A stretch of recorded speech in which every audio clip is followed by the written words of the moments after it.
Well, good day, ladies and gentlemen. Welcome to another episode of Live Chat with James. We are doing something a little different tonight. We are actually streaming to various platforms at one time through the Riverside FM platform.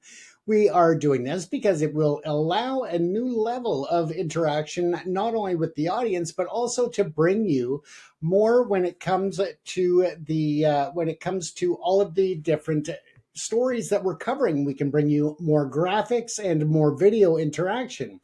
Now, this is exciting because it takes live chat with James to a new level, and I hope that you enjoy it. Please make sure that you leave your comments in the comment section so that we can see how it differs and how much you enjoy it and what you think we could change to make the show even better.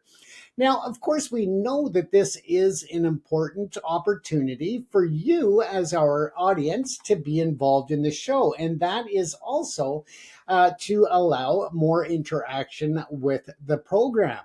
Now, coming soon, we will have an actual phone line that you will be able to call and interact, as well as a WhatsApp line that will introduce as well. So this gives you more opportunities to be involved in the show directly. Now, as that happens, it also is big news that I will be joining JESS-TV in Lethbridge, Alberta. Yes, I am joining them on a weekly show.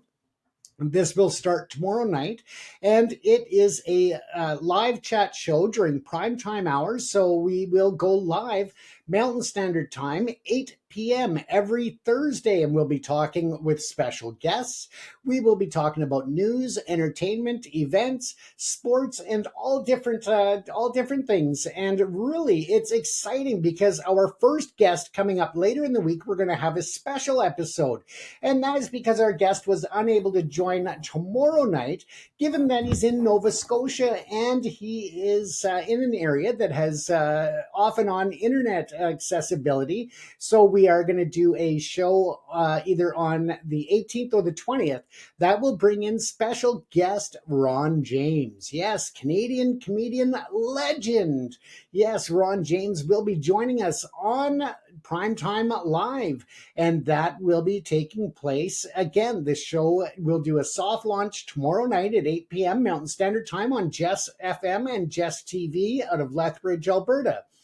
The show will be recorded and live streamed from the studios here in Metro Vancouver, but the station itself is physically located in Lethbridge, Alberta. Very similar to what I do with JESS-TV in terms of the fact that they are based in the United States.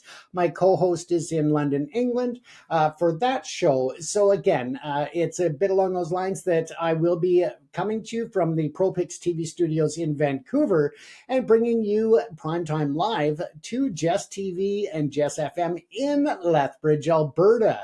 Now, for those of you who have not been to Lethbridge, it is a southern part of the province of Alberta. Beautiful farming and rolling hills. It's a beautiful area. If you haven't been to Lethbridge, I really recommend checking them out online. Search for the Tourism Board of Lethbridge. And again, you will see that there is a beautiful part of Canada that is worth experiencing. It's also very close to the Montana border, so you can cross over from the US to come up to Canada because we always welcome our US neighbors. Now, on this program, we quite often talk about Trump and the administration and his being such a failure, but don't let that fool you. We love America. We love the American people. And although we don't agree with the current administration and the corruption of that administration, we do still love our our American neighbors and family members. So again, don't let that fool you. So again, yes, JESS-TV and JESS FM, I will be bringing a brand new primetime show every Thursday night at 8 p.m. Mountain Standard Time. And again, I will announce on the social media platforms as to the 18th or 20th when we're going to do a special episode with comedy legend Ron James. Now, for those of you unfamiliar with Ron's work, let's take a quick peek at one of the programs or one of his clips that he has on his on his YouTube channel. I really encourage you, if you don't know who Ron James is, check it out. And his website can be found, ronjames.ca, and check out his comedy. This guy has been everywhere. He has been in the comedy scene for decades. He brings with him a very unique look at life, about the world, and of course, a very funny way to deliver it. So again, check it out. If you're not familiar with Ron James's work, I really encourage you to do so. As I said, just legendary status. So again, let's take a look at one of his clips, and we will enjoy that and talk a bit more when this clip is done. And again, this is a part of the new features that we're bringing to Live Chat with James, is the ability to stream up the images and the videos in the live settings. So I hope that you enjoy this part as well. So here, let's take a look at the one and only Ron James.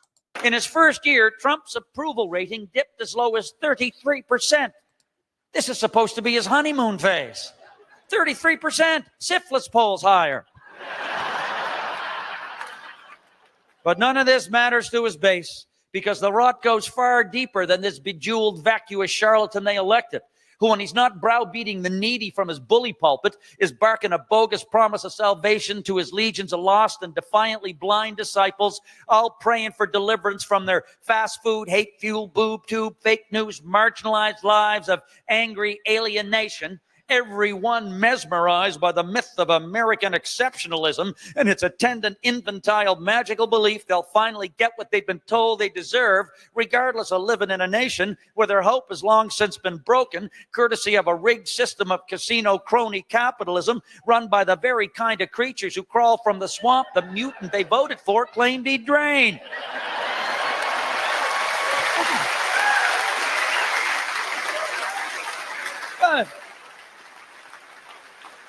And it's all enabled by a ruthless collection of diamond-crusted, helmet-haired, fundamental Christian fascists whose fealty to the man from Galilee they worship makes a mockery of everything he stood for, which, if I recall Sunday school, never, ever, once involved Jesus grabbing Mary Magdalene by the...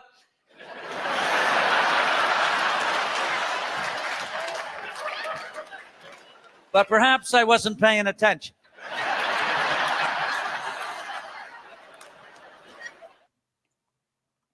So again, that is the one and only Ron James. If you have not heard of him before, maybe you've been living under a rock for the last several decades, or just haven't had the pleasure of checking out his work, I strongly suggest you do.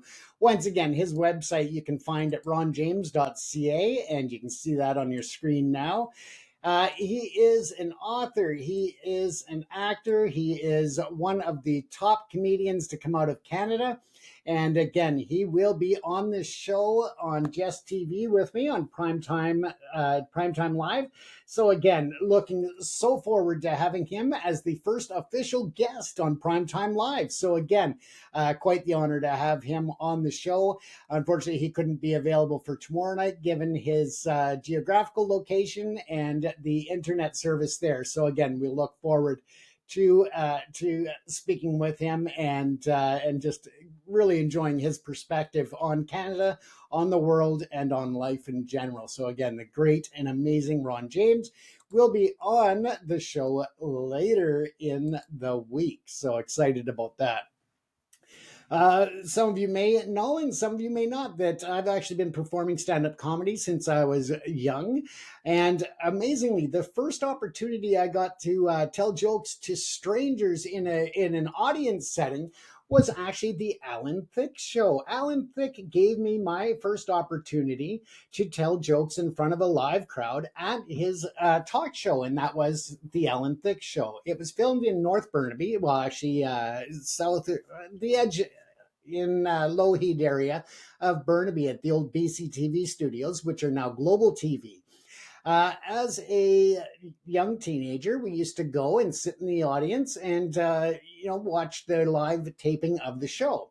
there were so many guests that we would line up and get autographs. Being, again, a young teen, that was pretty exciting, especially the caliber of guests that he would have on the show. So that was a lot of fun, and it just has a lot of fond memories looking back at that. Now, at one point, there was, of course, where he would come out and warm up the audience. He would talk to the audience. He would tell some jokes. He would just basically interact to get the crowd warmed up and to get the show started. And in doing so, he would ask, every once in a while, if somebody in the audience would like to tell jokes, or like to tell a joke or two. And I put my hand up, being a young kid and, just having an off sense of humor. I did. I got on the microphone. I was able to tell a few jokes and had some laughs from the audience. And it was just a rush. I loved it. It was so much fun just to have that interaction with the audience, to get them laughing and to experience that. So that is where I fell in love with performing live stand-up. Now, at the time, his guest was Mary Lou Halen, who was a singer and songwriter. Beautiful voice. If you have never heard of her, she a songbird. She really did have a beautiful voice, and I'm sure she still does, for that matter. But at the end of the day, as a young teenager, again, telling the jokes and that, I actually was able to get an autographed album. For kids today, it's like a physical MP3. If you don't know what an album is, then maybe I'm a little old. But in any event, yes, so I got the autographed album from Mary Lou Halen, and and that was it. I fell in love with performing, and it didn't really matter to me that there was an audience full of strangers there. That became a challenge to make as many of that audience laugh as I could, and just have a good time. It's not about insulting people. It's not about degrading anybody. It's just about having that interaction and looking at life through a different lens to try and bring a bit of levity to the world, especially these days, now that the world is so fucked up. And that is, what comedy is supposed to be. It's supposed to be about giving you that break from the everyday life, the everyday stresses, the everyday pressures, and just take your mind away from that and release that serotonin and the other endorphins that come with laughter. So it is a very healthy thing. I've actually done episodes on the health benefits of laughter. So if you haven't seen those, by all means, check them out on ProPix TV. They are there. So laughter is such an important part of our life, and such an important part of being human. And it's funny because Ron James says that, that we take it for granted that we are the only species that can laugh. And to quote him, he says, "We are the only species that can laugh except for the hyenas as they're ripping your body to shreds." So again, back to Ron James. We're excited to have him on the inaugural Primetime Live coming up on JESS-TV, and you can find that online as well. I will put links up on the social media platforms, so you can just hit the links and join us tomorrow at, I guess actually it's after midnight now, so later tonight at 8 o'clock p.m. Mountain Standard Time. We'll do the soft launch of the show. No guests. We'll just be talking about different events. And of course, just making sure that we work out all the glitches before we have the incomparable Ron James on over the next few days. So make sure that you tune into that as well. Now, we can look at other news stories that are making the cycle. Once again, the Jeffrey Epstein files, that is not going away. Donald Trump has called his own mega followers weaklings because they keep bringing it up and they want to know the truth behind that. And one person online said it's easy to get Trump to admit to being on the list. Just put out publicly that he was not rich enough or famous enough to be included with Jeffrey Epstein. And that Trump will counter that argument and come right out and tell the truth. And, we know that there is a strong likelihood that he is all over those Epstein papers, and that is why they're not being released. Between the fact that he is probably just all throughout those papers, he is probably also very much in line with the strong and powerful friends of his and billionaires and millionaires throughout the business world, throughout entertainment, and anywhere else. But it's also very important to keep in mind that just because they have had a photo taken with Epstein before does not necessarily mean that they were involved in nefarious activities on his island. And so that's important as well, because there are a lot of celebrities whose names are being thrown out there as if they were partaking or actively involved in the entire scandal, when there were other events that took place on that island that had absolutely nothing to do with any criminality. There were fundraisers, there were different strategy meetings, there were different people that would meet there to use it as a refuge, or almost a resort to get away from the pressures every day in order to focus on writing, whether that was scripts or books or music and things. So again, it's important to make sure that you don't lump everybody together. Just because they were on the plane does not necessarily mean that they were involved in nefarious activities or that they had firsthand knowledge of what was going on.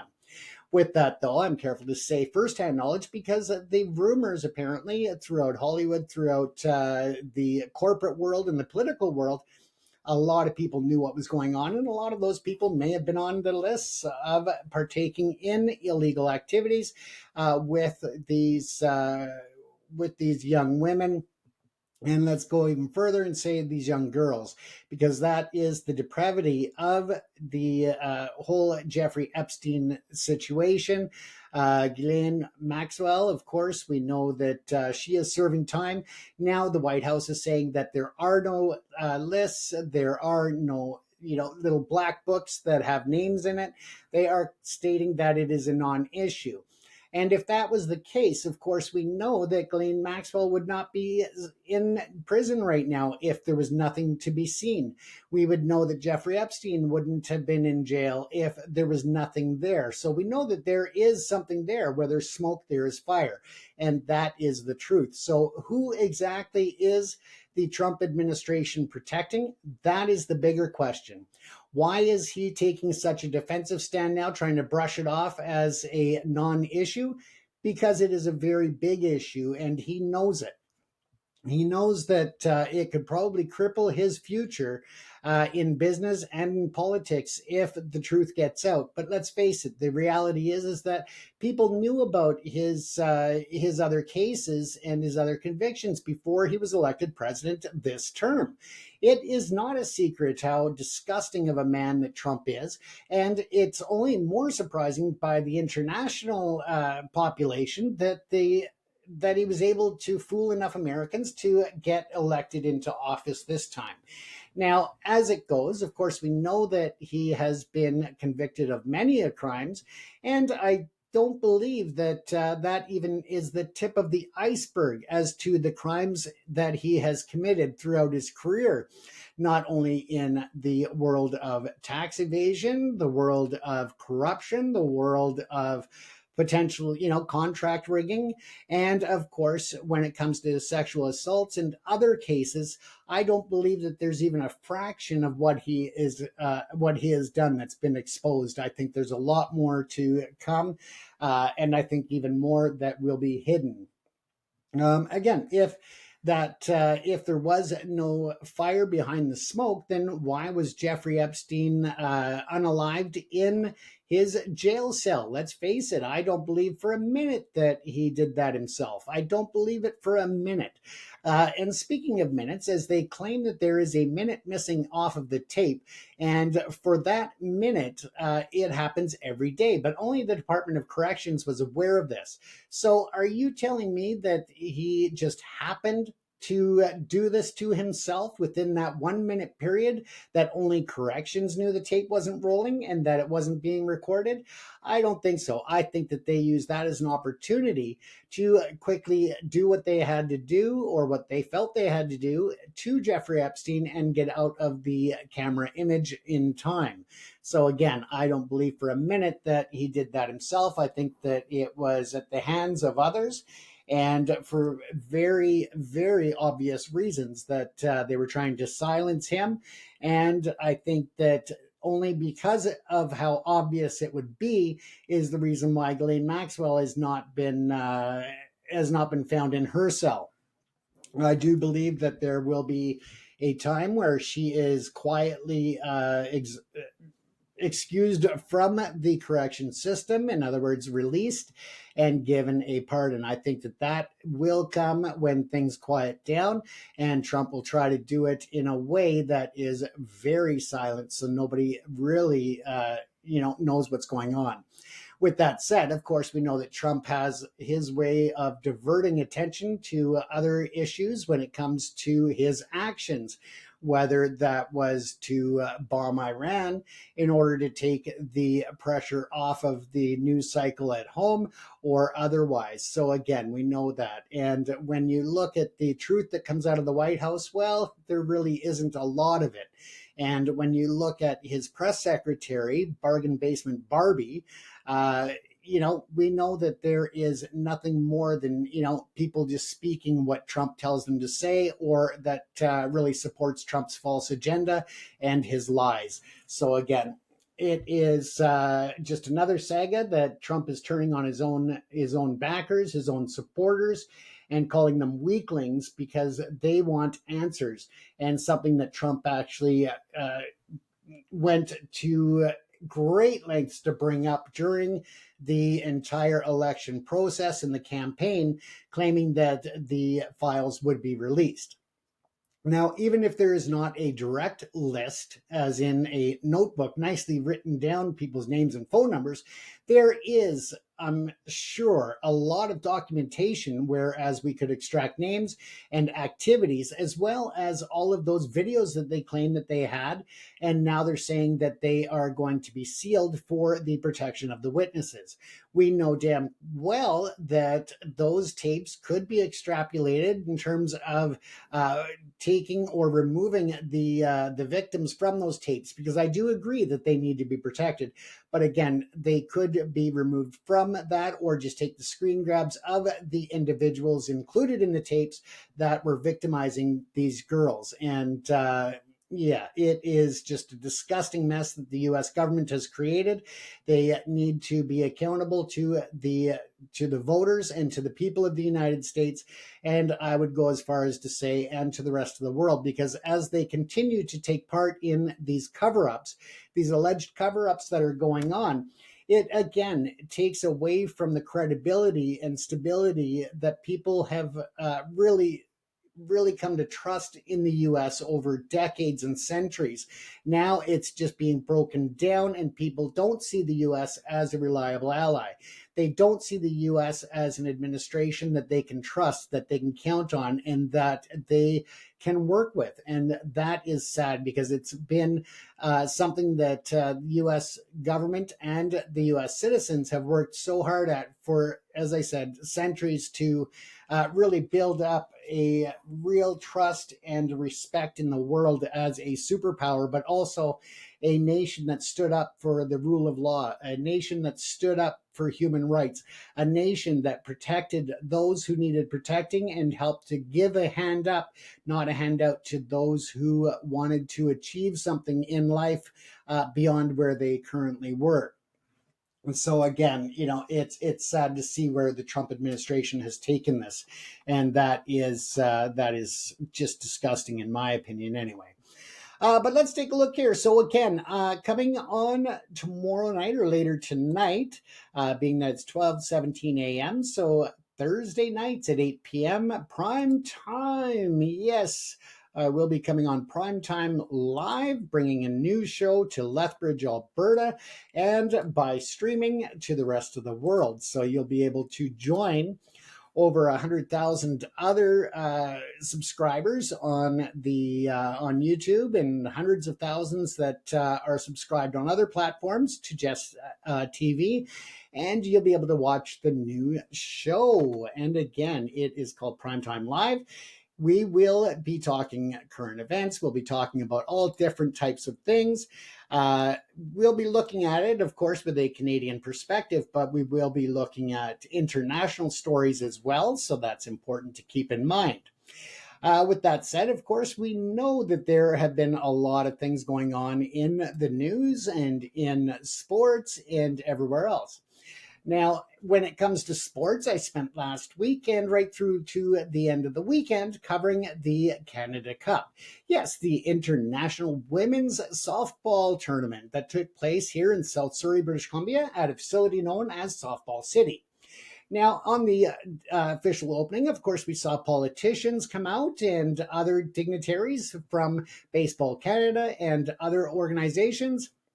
But throughout the events, the games, the tournament, including the medal games, it was all about the athletes coming in from around the world. There was New Zealand, there was Czechia, there was, of course, the United States, Canada, and others, including Ukraine, Israel.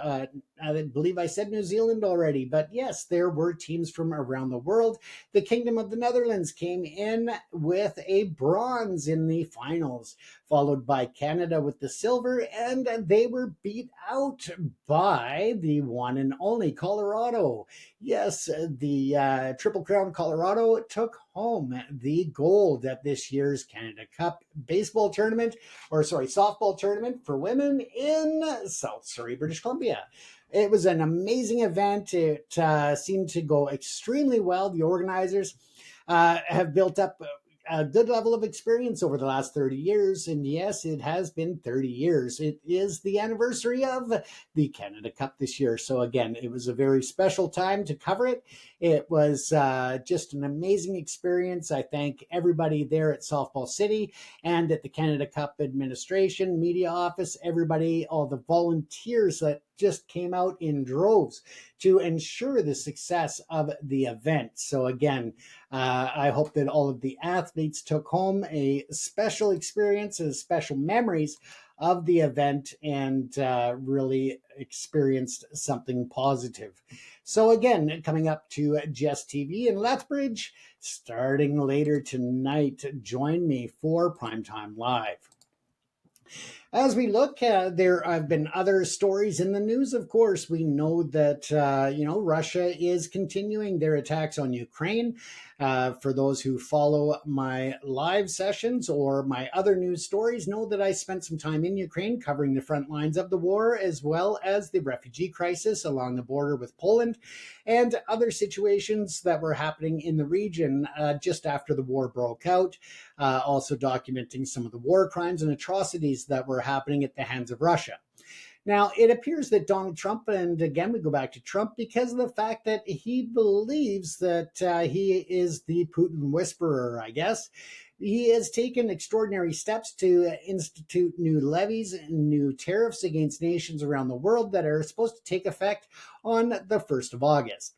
Not surprisingly, I guess, is that he failed to include Russia on that list. They seem to be the only country that is not in the crosshairs of tariffs by the Trump administration.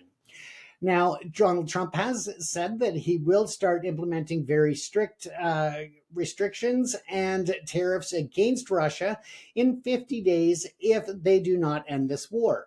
Whether or not Trump will actually follow through, as we suspect that he is just a puppet of Putin anyway, whether he'll actually do that or if he's hoping that the news cycle will change by that time. But let's face it, thousands and thousands of people are dying in Ukraine every week needlessly at the hands of an illegal war that was launched by Vladimir Putin and, of course, has gone mostly, unpunished by the U.S. when it comes to that. Yes, the United States is providing certain weapons and systems to Ukraine, but let's not forget that even though they are doing so, and even though there are a lot of people in the U.S. upset about the money that's being spent on the war in Ukraine, a lot of people don't remember the fact that there were nuclear weapons left over after the breakdown of the Soviet Union. There were weapons that were in Ukraine, and in exchange for the peace treaty and the reduction or removal of all nuclear weapons from Ukraine, the U.S. signed an agreement that actually gave protections and guarantees to Ukraine that the U.S. would step in and help protect them in case they were ever invaded by Russia. So again, this is something that a lot of people may not be familiar with or don't care about. But again, it just shows that there is an obligation by the US to be involved at a certain level of helping Ukraine.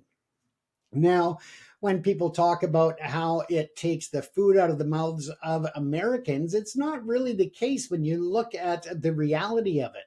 Through membership in different organizations, whether it's the United Nations or others, there is an obligation by all member states to come together to contribute to help those less fortunate around the globe. We have commitments to also NATO providing a certain level of our GDP in spending when it comes to military. Yes, Canada is one of the guilty parties that has not lived up to the full expectations of those agreements, and something that Mark Carney is looking to correct very quickly by the end of the year to bring us up. In today's world, it's very unstable. It is full of volatile situations, and it is important that Canada increase its ability to protect itself. We can't rely on others to do so, especially in face of the threats of annexation by Donald Trump and by the US. It's important that we stand up, stand proud, and be able to protect ourselves. This also brings in new opportunities that Canada has to really diversify the supplier base for our weaponry and for our military equipment, and that includes going to Europe and including France and others, Germany and so forth. Not only in terms of the physical munitions and technology, but also when it comes to cyber security as well. And those agreements are being made. We are making progress on that. So it's very important. But again, there are a lot of issues that we need to face and deal with around the globe. When it comes to Israel and Palestine, of course, that is still a dispute that is carrying on. And although Donald Trump is supplying more weapons to Israel and giving more support to Netanyahu, the International Criminal Court has already issued a warrant. Now, Netanyahu is free to come and go from the United States as he deems fit, and as the U.S. welcomes him, several times now. It's important to understand that the U.S., although they were there in principle in drafting the resolutions and the formation of the International Criminal Court, they actually never did become a signatory. So they are not obligated to execute any of those warrants for arrest on Netanyahu if he is on U.S. soil. The U.S., of course, looking back at certain events, such as the waterboarding scandals that happened during certain wars and other acts of torture and aggression and coercion that might have something to do with the fact that the U.S. chose not to become the official signatory or an official signatory on the International Criminal Courts, because it could have potentially brought U.S. citizens and politicians, military members and such before an International Criminal Tribunal. So again, there may be reasons why, and likely that is what was behind the U.S. not joining on to the International Criminal Court. As we continue on, of course, we have continually talked about the opioid crisis and the substance abuse problems throughout the world. And I just wanted to bring that up for a simple fact that it has been announced that here in the Metro Vancouver region on September the 7th, there is what's called Recovery Day BC. This is a day to celebrate those who have found sobriety and have been able to beat their addiction issues, and also to raise awareness and celebrate those who have overcome mental health challenges and have found the strength to reach out and get help. So this celebrates the recovery of all of those individuals, and it is going to be met with a day of events and celebrations. 3 different stages will be set up for performers, including the 80s icons Loverboy.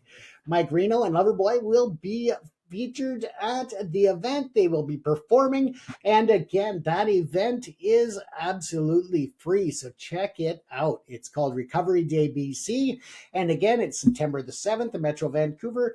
The venue is in New Westminster, so close to the SkyTrain for those who take public transit.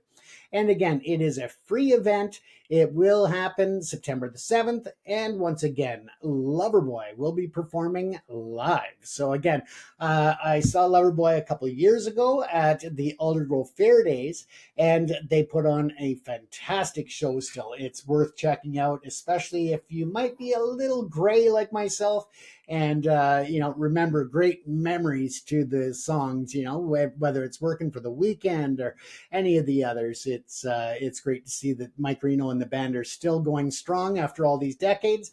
They have a very busy tour schedule still. And so for them to make time, I believe it is the 5th and the 9th or 10th that they have other venues that they are playing in the US. So for them to take time to come back to the local area and perform for a free event is amazing. Again, much respect to Mike Reno and the band. I have sent an invitation out to them to be on Primetime Live to promote the event as well before it happens. So hopefully they'll partake in or accept that invitation and join me on Primetime Live on JESS-TV. With that said, folks, we can move along here, and we know that the odd bit of information comes out every once in a while. Now, this is again the case in North Vancouver, British Columbia, where an odd accident took place. And normally we don't talk about traffic accidents on the show, but this one, there was an accident in North Vancouver. Why does this one make interest? Well, because of the fact that there was also a lady nearby in a wheelchair. Now, when the SUV got into the accident, it became airborne and actually came down and landed on the lady in the wheelchair. It's just phenomenal, but she survived it.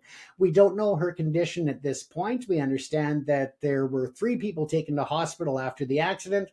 And one of them in very serious condition, but we don't know the extent of injuries beyond that to update you, and we'll update you later. But just the fact that she was in a wheelchair and then this vehicle, this SUV, becomes airborne and lands on top of her, and she survived it. Hopefully she will make a quick recovery and be back to rolling the streets of North Vancouver soon. Our thoughts go out to her, but what an incredible story that she survived it. Other stories making the news, of course, we know that there is a lot to be said for the community of Kelowna, British Columbia, and they are getting a new Sikh Gurdwara. Yes, there is a new facility being constructed there. It's been in the works for years, and now they are reaching the final stretch of approvals and environmental impact studies, so hopefully they will be able to bring that to the community soon. Now, the thing with Sikhi, if you're not familiar, is that they are very much involved in community aspects of Seva. So they like to give back to the community. They help others. They provide langar, which means the doors are always open. They feed, provide food to those in need or those who are just hungry and want to come in and enjoy some company. Of others. So again, very big news for Kelowna. Congratulations, and we'll look forward to seeing the new Gurdwara when it is opened. When it comes to other news and events around the world, as I said, we touched on already about about Recovery Day BC and about the opioid and other substance abuse problems and the criminality that goes with it. Now, there is a channel, and again, it is a sister channel of ProPix TV, and it is truecrimeandjusticetv.com. The reason why I bring that up is because it, again, fits kind of hand in glove with the Recovery Day as well as the other programs that I host, in the fact that we focus on different stories about crime, about justice, about historical events in the criminal world. And we've also taken a very big look at the opioid epidemic. Now, we have a series on truecrimeandjusticetv.com that focuses on not only the addiction issues, but also the Sackler family, who was instrumental in the opioid crisis. And again, we'll look at that in the different episodes there. So it's a very interesting series. Also looking at the impacts of the opioid crisis and the battles of international border patrol services trying to stem the flow. and of course the impacts on first responders who are seeing just record numbers of overdoses as they have over the last decade in the opioid crisis. So again, very important to really give yourself an informed look at the crisis and the impacts that it has, because I think that the impacts of the opioid crisis and substance abuse go much further and much deeper than most people actually realize. It also gives you a lot of background about the chemical imbalances that it causes within the human brain, and how the addiction cycle works. So again, very educational, very poignant at this time. Other specials on there, of course, we've taken a look at the history of the Indian residential schools in Canada. We've taken a look at the history of corruption within police forces, and the history of the development of the criminal justice system in Canada, and other stories from around the world. So definitely worth checking out at truecrimeandjusticetv.com if you haven't already. Again, it's full of lots of short documentaries about different topics, different issues, different events in history when it comes to the criminal justice system and criminal justice in general. So check it out. Those are all free streaming shows. So again, if you are looking for something to entertain, you can always check them out, and they are shorter formats, so you can watch them on the go. And again, that's truecrimeandjusticetv.com. Now, as we finish up today's show, folks, of Live Chat with James at the ProPix TV studios here in Vancouver, British Columbia, I want to invite you once again later tonight, yes, at 8 p.m. Mountain Standard Time, to join us on JESS-FM and JESS-TV out of Lethbridge, Alberta, where we will be launching the brand new Primetime Live. Again, this is going to be a live interactive program. You will be able to call in. You'll be able to call in through traditional phone lines. You'll be able to text. You'll be able to call in through WhatsApp if you are located outside of the Lethbridge or Calgary regions. You can always use WhatsApp to call into the show, have your voice heard, not only on the topics we're covering, but with it being live, we can talk about other issues that you bring up of importance that you want to discuss as well. So you can also call in and let us know about events in the community and different organizations that are working to make the community better. Once again, focusing on Lethbridge, but also we'll be looking at across Canada and around the world. So with that said, of course, thank you once again for tuning in to Live Chat with James, and we look forward to seeing you on the next episode. Once again, 10 p.m. JESS-FM, JESS-FM, and JESS-TV. Make sure that you join us at 8 p.m. Mountain Standard Time. Take care, everyone. Stay safe.